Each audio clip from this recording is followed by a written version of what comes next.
ಇವತ್ತು ರೇಣುಕಾಸ್ವಾಮಿ ಕೊಲೆ ಕೇಸಲ್ಲಿ ಬಿಗ್ ಟ್ವಿಸ್ಟ್ ಸಿಕ್ಕಿದೆ. ಸಾಕ್ಷಿ ನುಡಿಯಲು ಬಂದಿದ್ದ ರೇಣುಕಾಸ್ವಾಮಿ ತಾಯಿ ಉಲ್ಟಾ ಹೊಡೆದಿದ್ದಾರೆ. ರತ್ನಪ್ರಭಾ ಅವರ ಗೊಂದಲದ ಹೇಳಿಕೆ ಪ್ರಾಸಿಕ್ಯೂಷನ್ಗೆ ಶಾಕ್ ಕೊಟ್ಟಂತಾಗಿದೆ.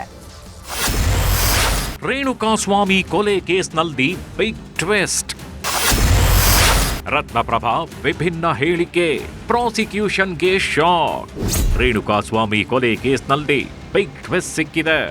ಇಂದು ಕೂಡ ರೇಣುಕಾಸ್ವಾಮಿ ತಂದೆ ಕಾಶಿನಾಥಯ್ಯ, ತಾಯಿ ರತ್ನಪ್ರಭಾ ಕೋರ್ಟ್ಗೆ ಹಾಜರಾಗಿದ್ರು.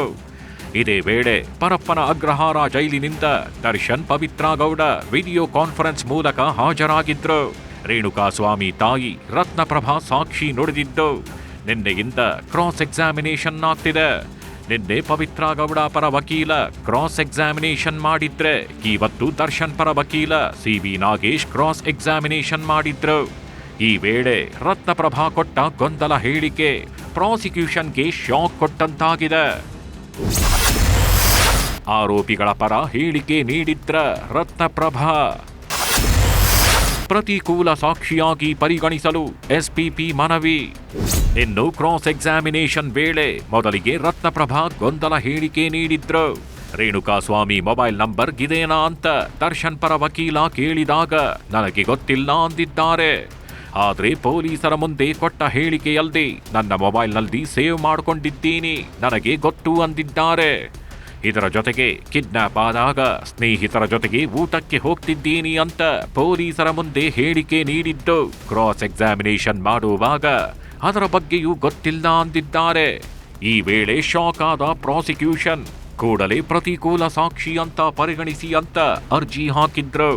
ಈ ಸಾಕ್ಷಿಯನ್ನ ಕೇಸ್ನಲ್ಲಿ ಪರಿಗಣಿಸದಂತೆ ಮನವಿ ಕೂಡ ಮಾಡಿದ್ರು.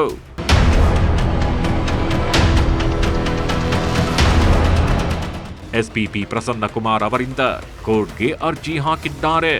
ಎಸ್ಪಿಪಿ ಮನವಿಯನ್ನ ಸೋಮವಾರ ನಿರ್ಧಾರ ಮಾಡೋದಾಗಿ ಕೋರ್ಟ್ ಹೇಳಿದೆ.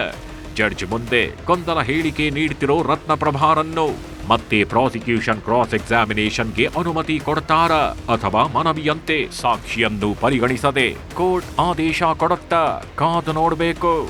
Manjunath N, crime bureau, news 18 Bengaluru. Kogilu demolition ಸಮರ್ಥಿಸಿದ ಸರ್ಕಾರ ಕೊನೆಗೂ ಮಣಿದಿದೆ.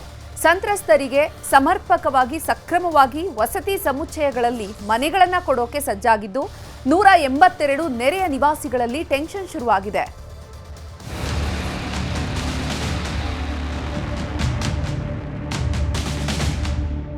ಬೆಂಗಳೂರಿನ ಯಲಹಂಕದ ಕೋಗಿಲು ಬಳಿ ಅಕ್ರಮ ಕಟ್ಟಡಗಳನ್ನು ತೆರವು ಮಾಡಿ 11 ದಿನ ಕಳೆದೋಯ್ತು.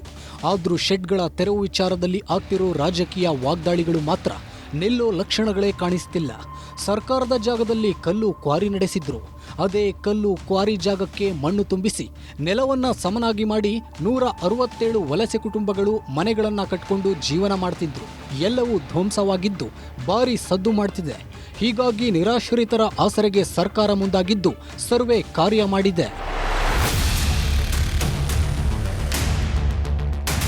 ಈಗಾಗಲೇ 167 ಮನೆಗಳ ತೆರವು ಕಾರ್ಯಾಚರಣೆ ಮಾಡಿದ್ದು, ದಾಖಲೆಗಳು ಪಕ್ಕಾ ಇದ್ದವರಿಗೆ ಮಾತ್ರ ಸಿಎಂ ಘೋಷಣೆ ಮಾಡಿರುವ ರಾಜೀವ್ ಗಾಂಧಿ ವಸತಿ ನಿಗಮದ ಯೋಜನೆ ಮತ್ತು ಒಂಟಿ ಮನೆ ಯೋಜನೆಯ ಫಲಾನುಭವಿ ಆಗಲು ಸಾಧ್ಯವಿದೆ. ಇವತ್ತು ನಾವೆಲ್ಲ ಮಾಹಿತಿ ಪಡೆದ್ರೆ ಗೊತ್ತಾಗುತ್ತೆ. ಇವರಿಗೆ ಆಧಾರ್ ನಂಬರೇ ಇಲ್ಲ, ಅವರು ಕನ್ನಡದವರೇ ಅಲ್ಲ, ಇಂಥವೆಲ್ಲ ಪ್ರಶ್ನೆಗಳು ಬರ್ತವೆ. ನಾಳೆ ಮಾಹಿತಿ ಗೊತ್ತಾಗುತ್ತೆ. ಇದರಲ್ಲಿ ಇನ್ನೂ ವರ್ಕು ಕಂಪ್ಲೀಟ್ ಆಗಿಲ್ಲ.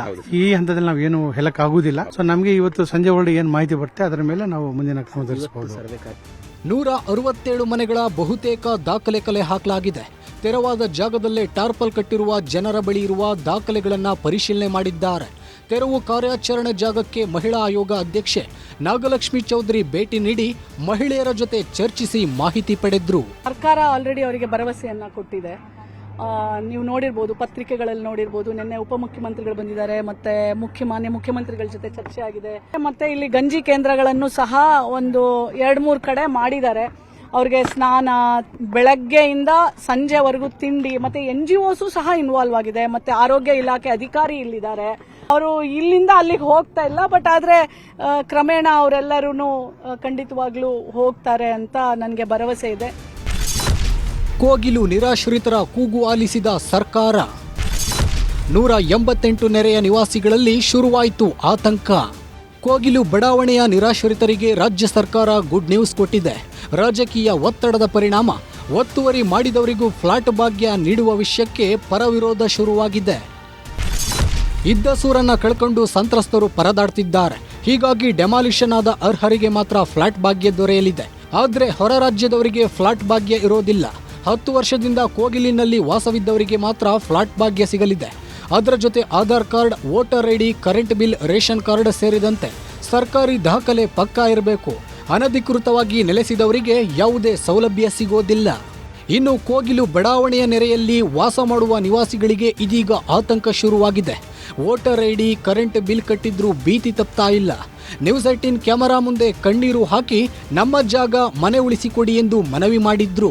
ನಮ್ಗೆ ಏನಂದ್ರೆ ಸರ್, ಬೇರೆ ಕಡೆ ಅವಕಾಶ ಮಾಡಿಕೊಟ್ರೆ ಹೋಗ್ಬೋದು. ಹುಟ್ಟಿದ್ದು ಇಲ್ಲ, ಇನ್ನು ಸಾಯೋದು ಇಲ್ಲ, ಇನ್ನೆಲ್ಲಿ ಸರ್ ನಾವು ಬೇರೆ ಕಡೆ ಹೋಗಿ ತಿರ್ಗಾ ನಮ್ಮ ಕೆಲ್ಸಗಳು ಬೇಕು ಅಂದರೆ ತಿರ್ಗಾ ನಮ್ಗೆ ಸೇನಾ ತೊಂದರೆ ಐತೆ ಸರ್. ಇಲ್ಲಿ ಇವಾಗ ನಾವೆಲ್ಲ ಅಣ್ಣ ತಮ್ಮದಿರ್ತಾರೆ, ಊರಾಗೆಲ್ಲ ಬೆಳೆದ್ಬಿಟ್ಟಿದ್ರಿ. ಎಲ್ಲಾದರೂ ಹೋದ್ರೆ ಒಂದು ಕೆಲಸ ಕೊಡ್ತಾರೆ, ಒಂದು ಮಾಡ್ಕೋಬೋದು, ಕಲ್ಲು ಹೊಡಿಬೋದು. ಇವಾಗ ಸಿಟಿ ಗಿಟಿಗೆ ಹಾಕ್ಬಿಟ್ರೆ ನಾವೆಲ್ಲಿ ಹೋಗಿ ಸರ್ ಕಲ್ಲು ಹೊಡಿಯೋದು, ನಾವು ಗಾಡಿಗಳು ಓಡಿಸೋದು, ನಮಗೆಲ್ಲಿ ಸರ್ ಕೆಲಸ. ಒಟ್ನಲ್ಲಿ ಕೋಗಿಲು ಬಡಾವಣೆ ಫೈಟ್ ಜೋರಾಗಿದ್ದು ಇದು ಇನ್ಯಾವ ಹಂತಕ್ಕೆ ಹೋಗುತ್ತೋ ಕಾದು ನೋಡಬೇಕಿದೆ. ಪ್ರಗತಿ ಶೆಟ್ಟಿ ಹಾಗೂ ಶರಣು ಹಂಪಿ, ನ್ಯೂಸ್ 18.